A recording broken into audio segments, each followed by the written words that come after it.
नमस्कार दोस्तों, LIS learning academy के यूट्यूब चैनल पर आपका स्वागत है। दोस्तों मैं आपके साथ मनीष दधी। जैसा कि हम दोस्तों बात कर रहे थे पंजाब स्कूल लाइब्रेरियन एग्ज़ाम की जो हमारी MCQ सीरीज चल रही थी प्रीवियस ईयर पेपर क्वेश्चंस की, उसमें दोस्तों हमारी 10 से 11 क्लासेज अब तक हो चुकी थी और कल का जो हमने एग्ज़ाम पेपर किया था उसके हमने 100 क्वेश्चन थे, उसमें से 50 क्वेश्चन कल कर लिए थे। आज उसके बाद से शुरू करेंगे दोस्तों।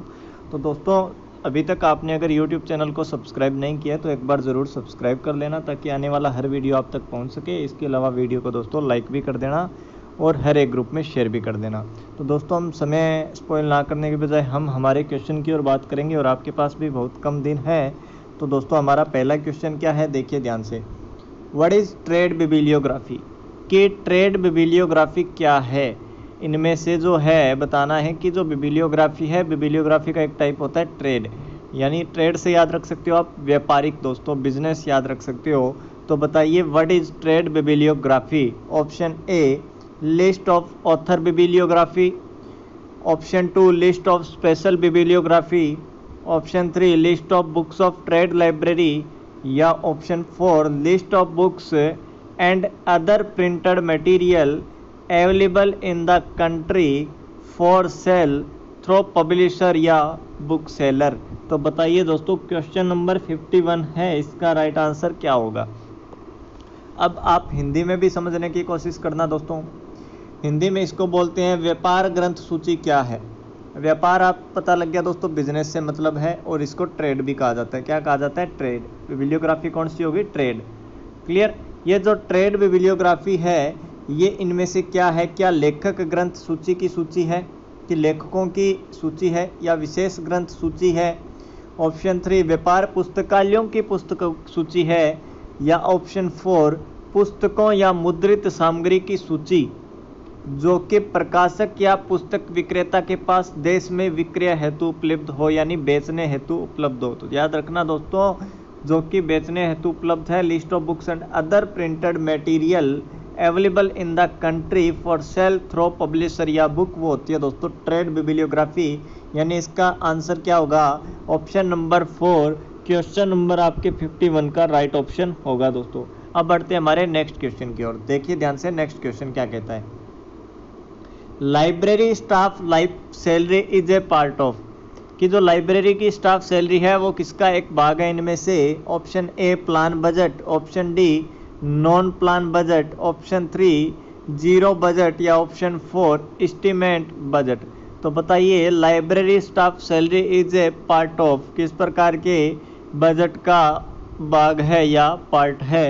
क्वेश्चन नंबर 52 का राइट आंसर क्या होगा दोस्तों? बताइए कि जो लाइब्रेरी स्टाफ सैलरी है वो कौन सा बजट है इनमें से? तो बताना चाहूँगा कि जो लाइब्रेरी स्टाफ सैलरी है वो है दोस्तों आपका non plan budget. Option number 2 इसका राइट आंसर होगा क्वेश्चन नंबर आपके 52 का। अब बढ़ते हैं हमारे नेक्स्ट क्वेश्चन की और अगला क्वेश्चन देखिए ध्यान से दोस्तों क्या कहता है, इसका आंसर देना आप। कि बुक सिलेक्शन प्रिंसिपल यानी पुस्तक चयन का नियम क्या है? कि the best reading for the largest number, the best reading for the largest number of readers at the list cost was established bye whom? कि जो ये बुक सिलेक्शन का नियम है, पुस्तक चयन का नियम है कि the best reading for the largest number of readers at the list cost was established bye whom, किसके द्वारा ये बनाया गया दोस्तों? तो इसका मैंने बताया हुआ है बुक सिलेक्शन के, आपको 4 नियम मैंने बताए थे। तो इसका कौन सा राइट आंसर होगा? Option A JD brown, JD brown ने तो दिया ही नहीं कोई दोस्तों, ये तो वैसे ही गलत हो जाएगा। ऑप्शन 2 LR मैक्लोविन, ऑप्शन 3 SR रंगनाथन, या ऑप्शन 4 मेलविन डेवी। तो आपको बताना चाहूँगा दोस्तों कि जिसने ये कहा था कि ज़्यादा से ज़्यादा किताबें और कम से कम पैसे लगें, पुस्तकों पाठकों को प्राप्त हो, ज़्यादा से ज़्यादा पाठक हो और कम से कम न्यूनतम शुल्क लगे यानी लिस्ट कॉस्ट लगे, ये बुक सिलेक्शन का प्रिंसिपल दिया था आधुनिक पुस्तकालय विज्ञान के जनक मेलविल डेवी ने। किसने? मेलविल डेवी ने। तो इसका राइट आंसर क्या होगा? Option number 4 Melvil Dewey. अब बढ़िए हमारे नेक्स्ट क्वेश्चन की ओर। क्या कहता है नेक्स्ट क्वेश्चन, देखिए ध्यान से। नेशनल बुक ट्रस्ट यानी NBT, national book trust functions under which ministry of government of India? की जो NBT है दोस्तों, नेशनल बुक ट्रस्ट है ना, वो किसके अधीन कार्य करती है? Ministry of government of India, यानी किस मंत्रालय के अधीन कार्य करती है? भारत सरकार के किस मिनिस्ट्री के अंदर? ऑप्शन ए है ministry of human resources and development, option B है ministry of science and technology, और ऑप्शन डी है ministry of AYUSH, option C, और ऑप्शन 4 है मिनिस्ट्री ऑफ फाइनेंस। तो बताइए दोस्तों इसका राइट आंसर क्या होगा? कौन सा इसका राइट आंसर होगा दोस्तों? क्वेश्चन नंबर 54 का कौन सा राइट आंसर होगा? NBT functions under which ministry of government of India? तो याद रखना दोस्तों कि जो नेशनल बुक ट्रस्ट है वो है ministry of human resources and development के अंडर फंक्शन करता है नेशनल बुक ट्रस्ट दोस्तों। क्लियर? नेक्स्ट क्वेश्चन देखिए, हमारा अगला question, what is the main use of self list? कि जो सेल्फ लिस्ट है उसका मुख्य कार्य क्या होता है? मेन यूज क्या है? ऑप्शन ए है दोस्तों कैटालॉगिंग, ऑप्शन 2 है सर्कुलेशन, ऑप्शन 3 है स्टॉक वेरिफिकेशन, और ऑप्शन 4 है क्लासिफिकेशन। तो मैंने ये बताया भी हुआ है कि सेल्फ लिस्ट का यूज, मेन यूज क्या होता है, हमने पीछे भी क्वेश्चन किए हैं, उन क्वेश्चन में आया हुआ क्वेश्चन है, ये रिपीटेड क्वेश्चन है दोस्तों। और जो रिपीटेड क्वेश्चन है उनको थोड़ा अच्छे से पढ़ें ताकि आपके एग्जाम में भी पूछ लिया जाए तो आप उसका आंसर दोस्तों इजीली दे सकें। तो बताइए क्वेश्चन नंबर 55 का राइट ऑप्शन कौन सा होगा दोस्तों? तो बताना चाहूँगा जो सेल्फ लिस्ट है उसका प्रयोग भंडार सत्यापन यानी स्टॉक वेरिफिकेशन के लिए होता है। किसके लिए? स्टॉक वेरिफिकेशन या भंडार सत्यापन के लिए। किसका? सेल्फ लिस्ट का दोस्तों। क्लियर? नेक्स्ट क्वेश्चन देखिए, हमारा अगला क्वेश्चन, क्वेश्चन नंबर 56 कि which type of binding is useful for the expensive and rare books? Which type of binding is useful, कि कौन से प्रकार की बाइंडिंग वे उपयोगी है for the expensive and rare book, जो कि महंगी पुस्तकें हैं दोस्तों, रेयर बुक्स हैं, उनके लिए किस प्रकार की बाइंडिंग सबसे ज़्यादा यूजफुल रहती है? ऑप्शन ए half cloth binding, option 2 full cloth binding, option 3 half leather binding या फुल लेदर बाइंडिंग। तो बताइए दोस्तों 56 क्वेश्चन है उसका राइट आंसर क्या होगा? इतना तो पता है आपको कि लेदर की बाइंडिंग सबसे अच्छी होती है, तो ए ऑप्शन 1 और 2 तो वैसे ही कट गए। लेकिन फिर बताइए जो एक्सपेंसिव है, रेयर बुक्स है, उनके लिए तो दोस्तों जो फुल लेदर बाइंडिंग होगी वही करेंगे, हाफ क्यों करेंगे? कि इतनी महंगी पुस्तकें हैं, रेयर बुक्स है, बाद में मिले ना मिले, तो क्या होता है फुल लेदर बाइंडिंग होती है किनके? एक्सपेंसिव एंड रेयर बुक्स के। तो क्वेश्चन नंबर आपका जो 56 है, 56 का राइट आंसर है ऑप्शन नंबर 4 दोस्तों। क्लियर? अब देखिए हमारा अगला क्वेश्चन दोस्तों, नेक्स्ट क्वेश्चन क्या कहता है देखिए ध्यान से, catalogues published by publisher, catalogue publish by publisher time to time are useful in library for which purpose? कि कैटालॉग पब्लिश्ड बाय पब्लिशर, कि जो भी पब्लिशर होते हैं दोस्तों उनका कैटालॉग आता रहता है कि हमारे पास ये पुस्तकें हैं, ये उनकी सूची आती रहती है जो कि टाइम टू टाइम है, यूजफुल है तो लाइब्रेरी के अंदर, तो वो किस पर्पज़ के लिए अपने लाइब्रेरी के लिए इंपॉर्टेंट है? Option 1 book selection, option 2 library classification, option 3 library cataloguing या ऑप्शन 4 लाइब्रेरी स्टैटिस्टिक्स। तो बताइए दोस्तों इसका राइट आंसर क्या होगा क्वेश्चन नंबर 57 का? दोस्तों जब आप मान के चलो कोई भी आपके आसपास में जो भी बुक डिपो है, अगर उस बुक डिपो का जैसे कोई चैनल बना हुआ है, टेलीग्राम पे, व्हाट्सएप पे ग्रुप बना हुआ है, तो जैसे कोई नई पुस्तक आती है वो उसमें इमेज या उसके बारे में डाल देते हैं कि ये पुस्तक आ गई, इसका इतना MRP है, और आप जैसे भी पुस्तक देख लेते हो तो आपको एक तो टाइम टू टाइम दोस्तों मिलती रहती है कि हाँ ये नई पुस्तक आई है, ये नई पुस्तक आई है, तो उस अकॉर्डिंग क्या करते हो, जो आपको पसंद आ गई नई पुस्तक उसका क्या कर लेते हो, चयन कर लेते हो, यानी सिलेक्शन कर लेते हो कि ये पुस्तक मुझे जाकर वहाँ से लेनी है, ये मेरे काम की है। तो जब जो पब्लिशर होते हैं बुक वाले, जब वो अपने कैटालॉग, अपनी पूरी सूची पब्लिश करते रहेंगे तो बताओ लाइब्रेरी के लिए क्या ज़रूरी होगा? तो लाइब्रेरी भी क्या है, इनके माध्यम से बुक का सिलेक्शन कर सकती है, पुस्तकों का चयन कर सकती है। तो इस राइट ऑप्शन कौन सा होगा दोस्तों? क्वेश्चन नंबर 57 का राइट ऑप्शन होगा बुक सिलेक्शन यानी पुस्तक चयन, बुक सिलेक्शन यानी पुस्तक चयन दोस्तों, जिसके कितने प्रिंसिपल्स हैं? 4 प्रिंसिपल्स हैं दोस्तों। क्लियर? अगला क्वेश्चन, नेक्स्ट क्वेश्चन देखिए ध्यान से, in the library the amount received from library fee, donation, endowment, fine and government grant sources are related to whom, कि जो लाइब्रेरी के अंदर अमाउंट प्राप्त होता है, रुपए प्राप्त होते हैं, पैसे प्राप्त होते हैं लाइब्रेरी फीस के रूप में, डोनेशन के रूप में, एंडोमेंट के रूप में, फाइन के रूप में, या गवर्नमेंट द्वारा फंड जो ग्रांट देता है उसके रूप में, तो वो किससे संबंधित है? ऑप्शन ए है library exhibition, option 2 library furniture, option 3 library communication, या ऑप्शन 4 लाइब्रेरी फंड। तो देखिए दोस्तों कितना इजी क्वेश्चन है, जो पैसों का मामला है तो पैसों के लिए ही होगा ना, लाइब्रेरी फंड इसका क्या होगा? क्या होगा? क्वेश्चन नंबर आपका 58 ऑप्शन नंबर 4 लाइब्रेरी फंड इसका राइट आंसर होगा दोस्तों। क्लियर? बढ़िए हमारे नेक्स्ट क्वेश्चन की ओर। Who describe the principle of management, कि प्रिंसिपल ऑफ मैनेजमेंट डिस्क्राइब किसने किया? Option 1 Melvil Dewey, option 2 F.W. Lancaster, option 3 Henry Fayol, या option D Eugene Garfield. Who described the principle of management, तो बताइए दोस्तों question number 59 का right option कौन सा होगा दोस्तों, ये आपको बताना है। तो बताना चाहूँगा इसका राइट ऑप्शन क्या है? Henry Fayol. क्या है? Henry Fayol. ऑप्शन नंबर 3 इसका राइट आंसर होगा। नेक्स्ट क्वेश्चन देखिए। चूज द राइट सीक्वेंस, यानी सही क्रम of procedure from following for the purchase of books for a library, कि लाइब्रेरी में बुक्स का जब परचेज करते हैं उसके बाद से उसका राइट सीक्वेंस जो है पुस्तक परचेज करने का वो क्या रहेगा? ऑप्शन देखिए, payment procedure, purchase order, verification of books और बुक सिलेक्शन। इनको दोस्तों सीक्वेंस से लगाना है कि पहले कौन आएगा, पहले कौन आएगा, उसके बाद कौन आएगा। तो आपको बताना है कि कौन आएगा। तो देखिए ऑप्शन क्या कहते हैं आपके, ये ऑप्शन है आपके, ये ऑप्शन है दोस्तों आपके। बताइए कि पहले कौन आएगा। देखिए ध्यान से, छोटा कर लेता हूं दोस्तों, अब देखिए पूरा क्वेश्चन देख सकते हैं आप, कि choose the right sequence of procedure from following for the purchase for a library. बताइए कौन सा सीक्वेंस बिल्कुल सही होगा दोस्तों, बताइए। तो बताना चाहता हूं कि लाइब्रेरी में जब बुक्स आएगी खरीदेंगे, सबसे पहले तो बुक सिलेक्शन होता है। सबसे पहले क्या होता है दोस्तों? Book selection. तो बुक सिलेक्शन कौन सा? ऑप्शन 4 किस में दिया गया है? एक में ही दिया गया है, ऑप्शन 3 में।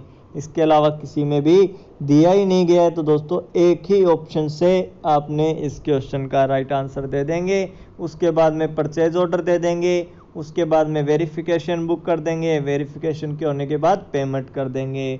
तो ऑप्शन 3 इसका राइट आंसर होगा दोस्तों। क्लियर? देखिए अब हमारा नेक्स्ट क्वेश्चन। अगला क्वेश्चन क्या है दोस्तों? What is called a systematic removal of books from A library based on selected criteria. तो बताइए कि what is called a systematic removal of books from A library based on selected criteria, कि पुस्तकालय से systematic तरीके से book का जो यूज नहीं हो रही उनको बाहर कर दिया जाता है, उसको क्या कहा जाता है दोस्तों, बताइए।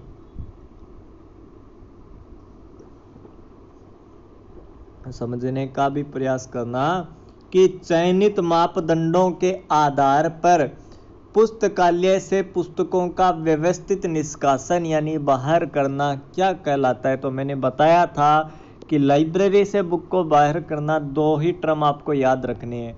एक तो थी दोस्तों wedding out, wedding out, wedding out, और नंबर 2 थी राइट ऑफ, नंबर 2 थी दोस्तों राइट ऑफ। तो ये था। अब देख लीजिए इनमें से कौन से में दिया गया है। एक ही दिया गया है ऑप्शन ए वेडिंग आउट। तो वेडिंग आउट क्या होगा? Right answer. कौन से नियम का, कौन से लॉ का ये इम्प्लीकेशन है? ये 5th लॉ का इम्प्लीकेशंस है दोस्तों। क्लियर? क्लियर। अब नेक्स्ट क्वेश्चन देखिए हमारा, question number 62। In reference to library, in reference to library POSDCORB, library management की अगर यूनिट आपने दोस्तों तैयार करनी है, अच्छे से पढ़ना है, तो केवल ये जो वर्ड है ना इसको अच्छे से समझ लेना। POSDCORB is related to whom? Option A library cataloguing, option B library reference service, option D C library management, option 4 library automation. तो मैंने बता भी दिया कि इसका लाइब्रेरी मैनेजमेंट होगा। पोस्ट कोरब किस से रिलेटेड है? लाइब्रेरी मैनेजमेंट से रिलेटेड। अब इसके पूरे नाम की बात करें तो दोस्तों पी का पर्सनैलिटी, ओ का ऑर्गेनाइजेशन, एस का स्टाफिंग, डी का डायरेक्टिंग, सी ओ का कोऑर्डिनेशन, आर का रिपोर्टिंग, बी का बस्टिंग। ये अगर सभी बातें हैं, जो पॉइंट्स हैं, एलिमेंट्स हैं, इनका ध्यान रख लें तो दोस्तों मैनेजमेंट क्या होगा? बिल्कुल अच्छा मैनेजमेंट होगा। क्लियर? नेक्स्ट क्वेश्चन देखिए। In library an estimate of revenue and expenditure for specific period is known as? कि in library an estimate of revenue and expenditure for specific period is known as? Option A library fee, option 2 library budget, option 3 library endowment fund, या option 4 library report. कि एक निश्चित अवधि हेतु पुस्तकालय की अनुमानित आय और व्यय का लेखा क्या कहलाता है? कि कितना आय हुई, कितना व्यय हुआ, ये लेखा क्या कहलाता है, ये बताना है। क्या है ऑप्शन? पुस्तकालय शुल्क है, पुस्तकालय बजट है, पुस्तकालय अक्षय निधि है और पुस्तकालय प्रतिवेदन है। तो बताइए दोस्तों क्या होगा आय और व्यय का लेखा लाइब्रेरी का? Revenue and expenditure for specific period is known as. तो क्वेश्चन नंबर 63 का राइट आंसर क्या होगा दोस्तों? लाइब्रेरी बजट है, जिससे पता लगता है कितना लगा, कितना बचा, और बजट को ही ध्यान में रखा जाता है। हम बजट ही बनाते हैं सबसे पहले कि कितना खर्च हो जाएगा, कितनी बचत हो जाएगी। तो दोस्तों लाइब्रेरी बजट है जो कि एक्सपेंडिचर और रेवेन्यू का स्पेसिफिक पीरियड के अंदर लाइब्रेरी एस्टिमेट बताता है, लाइब्रेरी बजट। तो इसका क्वेश्चन जो हमारा 63 है, इसका राइट ऑप्शन क्या होगा? Option number 2 library budget. अब देखिए हमारा अगला क्वेश्चन। नेक्स्ट क्वेश्चन देखिए दोस्तों ध्यान से, अगला क्वेश्चन क्या कहता है? What is called a study dealing with quantitative information involving collection, analysis and presentation by interpretation of data? कि what is called a study dealing with quantitative information involving collection, analysis and presentation by interpretation of data? Data का प्रस्तुतिकरण दोस्तों जो कि क्या कहलाता है? Option ए statistics, option 2 classification, option 3 कैटालॉगिंग, या ऑप्शन 4 डॉक्यूमेंटेशन। देखिए क्वेश्चन क्या कहता है कि मात्रात्मक जानकारी जिसमें संग्रहण, विश्लेषण, डेटा की व्याख्या द्वारा प्रस्तुति का समावेश हो, ऐसे अध्ययन को क्या कहा जाता है? तो आपको भी पता है दोस्तों, जो आंकड़ों से रिलेटेड आ जाए उसको क्या बोला जाता है? क्या क्लासिफिकेशन में हमने ये कार्य किया था, क्या डॉक्यूमेंटेशन में किया था, या कैटालॉगिंग में किया था? किसी में नहीं किया था। डाटा से, आंकड़ों से, विश्लेषण से डाटा का प्रस्तुतिकरण, डाटा की व्याख्या आ जाए तो याद रखना सांख्यिकी यानी लाइब्रेरी स्टैटिस्टिक्स। ये किसका पोर्शन है? लाइब्रेरी स्टैटिस्टिक्स का कार्य है। तो ऑप्शन ए इसका राइट आंसर होगा क्वेश्चन नंबर 64 का। क्लियर दोस्तों? अब बढ़ते हैं हमारे नेक्स्ट क्वेश्चन की ओर, 65 number question. Which of the following is not a part of academic library committee? कि कौन सा academic library committee का भाग नहीं है? Option a book vendor, next option librarian, teacher या फाइनेंस ऑफिसर। तो बताइए एकेडमिक लाइब्रेरी कमेटी का इनमें से कौन सा पार्ट नहीं है? बुक वेंडर नहीं है, लाइब्रेरियन नहीं है, टीचर नहीं है, या फाइनेंस ऑफिसर नहीं है। तो बताइए दोस्तों, बताइए एकेडमिक लाइब्रेरी कमेटी में बुक वेंडर का कोई कार्य ही नहीं है। तो ऑप्शन नंबर 1 इसका 1 बुक वेंडर राइट आंसर होगा दोस्तों। क्लियर? नेक्स्ट क्वेश्चन देखिए ध्यान से। What CDP stands with reference to library? की जो लाइब्रेरी के अंदर जो CDP है उसका अर्थ क्या है, पूरा नाम क्या है? Option A community development programme, option 2 collection division policy, option 3 common development programme और ऑप्शन 4 कलेक्शन डेवलपमेंट पॉलिसी। तो बताइए 66 का राइट आंसर क्या होगा दोस्तों। तो 66 के अगर राइट आंसर की बात करें, व्हाट इज सीडीपी, सीडीपी का स्टैंड है कलेक्शन डेवलपमेंट पॉलिसी, यानी 66 नंबर क्वेश्चन का राइट आंसर होगा option number 4 collection development policy. दोस्तों क्लियर। अब देखिए हमारा अगला question,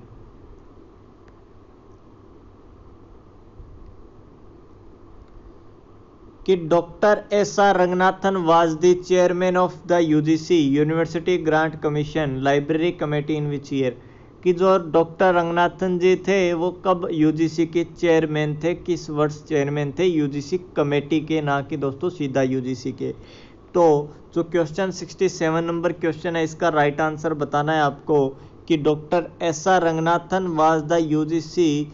was the chairman of UGC library committee in which year. तो 66 का क्या होगा राइट आंसर दोस्तों, बताइए क्वेश्चन नंबर 67 का, क्वेश्चन नंबर 67 का बताइए दोस्तों क्या होगा। तो याद रखना ऑप्शन ए 1958, ऑप्शन 2 1960, ऑप्शन 3 1957 या ऑप्शन 4 1961। तो याद रखना यूजीसी लाइब्रेरी कमेटी 1957 में जब थी तो इसके चेयरमैन थे एस आर रंगनाथन, कब 1957 के अंदर दोस्तों। क्लियर। देखिए हमारा नेक्स्ट क्वेश्चन दोस्तों, अगला क्वेश्चन देखिए 68 नंबर क्वेश्चन हमारा क्या कहता है, देखिए ध्यान से। 68 नंबर क्वेश्चन कहता है दोस्तों, how the physical condition of important of rare books are properly maintained. कि क्या फिजिकल कंडीशन होनी चाहिए रेयर बुक की प्रॉपरली उनको मेंटेन रखने के लिए।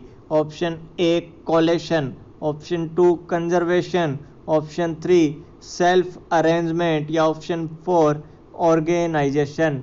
तो बताइए क्वेश्चन नंबर 68 का राइट आंसर क्या होगा दोस्तों। तो संरक्षण ज़रूरी होता है दोस्तों, कंजर्वेशन ज़रूरी होता है अच्छे से मेंटेन करने के लिए, किसको, रेयर बुक्स को और उनकी फिजिकल कंडीशन के लिए। तो ऑप्शन नंबर बी कंजर्वेशन इसका राइट आंसर होगा कि हाउ द फिजिकल कंडीशन, कि conservation is the physical condition of important of rare book are properly maintained. दोस्तों क्लियर। देखिए हमारा नेक्स्ट क्वेश्चन क्या कहता है, what an employee feels when he completes work allotted to him between time and in better way। कि what an employee feels when he completes work allotted to him between time and better way। यानी कि किसी कर्मचारी द्वारा आवंटित कार्य को समय पर अच्छी तरह पूर्ण करने पर कैसी अनुभूति होती है। यानी आपको कोई कार्य मिला और वो कार्य आप काम से कर देते हैं, सही समय में कर देते, तो आपको कैसा लगता है। कार्य मूल्यांकन, कार्य अभिप्रेरणा, कार्य संतुष्टि या कार्य विवरण। यानी job evolution, job motivation, job specification या जॉब डिस्क्रिप्शन। बताइए 69 का राइट आंसर क्या होगा दोस्तों। 69 नंबर क्वेश्चन का राइट आंसर क्या होगा कि आपको स्पेसिफाइड हो जाएंगे, संतुष्टि मिल जाएगी। यानी ऑप्शन 3 जॉब स्पेसिफिकेशन या जॉब सर्टिफिकेशन इसका राइट आंसर होगा 69 का ऑप्शन नंबर 3 कि जॉब से संतुष्टि। अगला क्वेश्चन देखिए ध्यान से, क्वेश्चन नंबर 70 कि arrange following section of A library. की जो ये लाइब्रेरी के सेक्शन दिए गए हैं और ये मटेरियल दिया गया है उनका, तो इनको हमें दोस्तों एक सीक्वेंस में लगाना है कि कौन सा सही होगा, कौन सा इसका सही होगा। देखिए ध्यान से कि सर्कुलेशन, तो सर्कुलेशन आप जानते हैं सर्कुलेशन में क्या कार्य होता है दोस्तों। सर्कुलेशन में क्या कार्य होता है उसके अकॉर्डिंग इसका आंसर दोगे आप। सर्कुलेशन के अकॉर्डिंग इसका आंसर दोगे। देखिए ध्यान से, हिंदी और इंग्लिश दोनों आपके सामने है। और उसके बाद में है पीरियोडिकल सेक्शन, उसके बाद में रेफरेंस और उसके बाद में कैटलॉगिंग। तो बताइए दोस्तों इसका सही राइट आंसर क्या होगा। क्वेश्चन नंबर 70 का राइट ऑप्शन क्या होगा, तो बताना चाहूँगा क्या होगा इसका राइट ऑप्शन। बताइए सबसे पहले तो आता है हमारा सर्कुलेशन। तो सर्कुलेशन से रिलेटेड कौन सा है दोस्तों, बताइए। सर्कुलेशन से रिलेटेड दोस्तों, सर्कुलेशन आपको पता है परिसंचालन, आदान प्रदान, ठीक है। उसके अंदर सबसे पहले आइडेंटिटी कार्ड मांगा जाता है लाइब्रेरी द्वारा, यानी पहचान पत्र। उसके बाद में लाइब्रेरी कार्ड, कंप्यूटर्स वगैरह ये भी। तो ये तो हो गया, यानी ऑप्शन ए का हो गया 3। क्या हो गया 3। तो देखिए 3 किसके अंदर है इनमें से, ऑप्शन देखिए 3 किस में है, 3 एक में है दोस्तों, तो केवल 2 के अंदर। तो 2 में 3, 4, 2, 1। क्या 3, अब 4 को मिले ये पीरियोडिकल में, न्यूज़पेपर मैगजीन आएगी, बिल्कुल सही है दोस्तों। और 3, 4, 2 रेफरेंस में डायरेक्टरीज, डिक्शनरीज ये आएगी, और कैटालॉगिंग में लाइब्रेरी कैटालॉग कार्ड ये आएगी, यानी ऑप्शन नंबर 2। ऑप्शन नंबर 2 इसका क्या होगा दोस्तों, राइट आंसर होगा ऑप्शन 2। क्लियर। तो दोस्तों आशा करता हूँ आज की क्लास आपको अच्छे से समझ में आई होगी। दोस्तों थोड़ी आज तबीयत में सुधार ठीक ना होने के कारण आज क्लासेस छोटी रह रही है दोस्तों, उसके लिए क्षमा चाहूँगा। आने वाली क्लास का समय बढ़ा दिया जाएगा दोस्तों, इसकी पूर्ति कर दी जाएगी। तो ऐसा मत सोचना कि आज की क्लास छोटी है। तो दोस्तों कोऑपरेट कीजिएगा और क्लास को ज़्यादा से ज़्यादा शेयर कीजिएगा, यूट्यूब चैनल को सब्सक्राइब कीजिएगा, जितने भी आप टेलीग्राम, व्हाट्सएप, फेसबुक ग्रुप में हो सभी जगह शेयर कीजिएगा। आपके एग्ज़ाम के लिए दोस्तों आपको ऑल द बेस्ट।